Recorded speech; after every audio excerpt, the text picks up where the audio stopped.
Hi welcome to R M J channel. ಎಲ್ಲರೂ ಹೇಗಿದ್ದೀರಾ friends?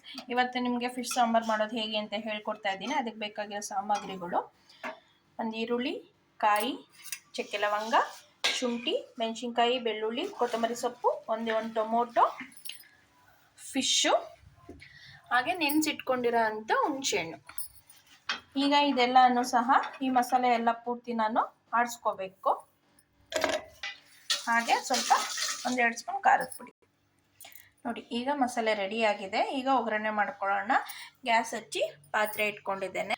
ನೋಡಿ, ಈಗ ಒಗ್ಗರಣೆಗೆ ಎಣ್ಣೆ ಕಾಯ್ದಿದೆ. ಅದಕ್ಕೆ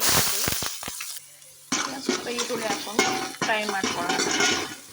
ಈಗ ಸ್ವಲ್ಪ ಈರುಳ್ಳಿ ಫ್ರೈ ಆದಮೇಲೆ ರುಬ್ಬಿಟ್ಟಿಟ್ಕೊಂಡಿರೋಂಥ ಮಸಾಲೆಯನ್ನು ಅದಕ್ಕೆ ಮಿಕ್ಸ್ ಮಾಡ್ಕೊಳ್ಳೋಣ. ಮಸಾಲೆ ಹಾಕ್ಕೊಂಡು ಸ್ವಲ್ಪ ಚೆನ್ನಾಗಿ ಫ್ರೈ ಮಾಡ್ಕೊಳ್ಳೋಣ. ಹಸಿ ಮಸಾಲೆ ಸ್ಮೆಲ್ಲು ಪೂರ್ತಿ ಹೋಗಬೇಕು. ಅಲ್ಲಿವರೆಗೂ ಇದನ್ನು ಚೆನ್ನಾಗಿ ಫ್ರೈ ಮಾಡೋಣ.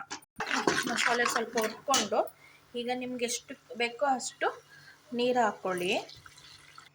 ಈಗ ಅದಕ್ಕೆ ಹುಣಸೆಹಣ್ಣು ರಸ ಹಾಕ್ಕೊಳ್ಳೋಣ. ಈಗ ಇದನ್ನು ಸ್ವಲ್ಪ ಕುದಿಯಕ್ಕೆ ಬಿಡಬೇಕು. ಒಂದು ಕುದಿ ಬಂದ ಮೇಲೆ ರುಚಿಗೆ ತಕ್ಕಷ್ಟು ಉಪ್ಪು ಹಾಕ್ಕೋಬೇಕು. ಈಗ ಇದಕ್ಕೆ ರುಚಿಗೆ ತಕ್ಕಷ್ಟು ಉಪ್ಪು.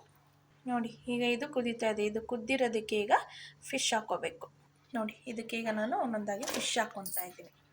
ನೋಡಿ, ಫಿಶ್ ಹಾಕ್ಕೊಂಡಿದ್ದೀನಿ. ಈಗ ಇದು ಸ್ವಲ್ಪ 1-2 ಕುದಿ ಬರೋವರೆಗೂ ಬೇಯಿಸ್ಕೋಬೇಕು. ಜಾಸ್ತಿ ಬೇಯಿಸ್ಕೋಬಾರ್ದು. ಜಾಸ್ತಿ ಬೇಯಿಸ್ಕೊಂಡ್ರೆ ಫಿಶ್ ಜಾಸ್ತಿ ಬೆಂದೋಗುತ್ತೆ. ಈಗ ಲಾಸ್ಟಿಗೆ ಮೇಲೆ ಸ್ವಲ್ಪ ಕೊತ್ತಂಬರಿ ಸೊಪ್ಪು ಹಾಕ್ಕೊಳ್ಳೋಣ. ನೋಡಿ, ಫಿಶ್ ಸಾಂಬಾರು ರೆಡಿಯಾಗಿದೆ.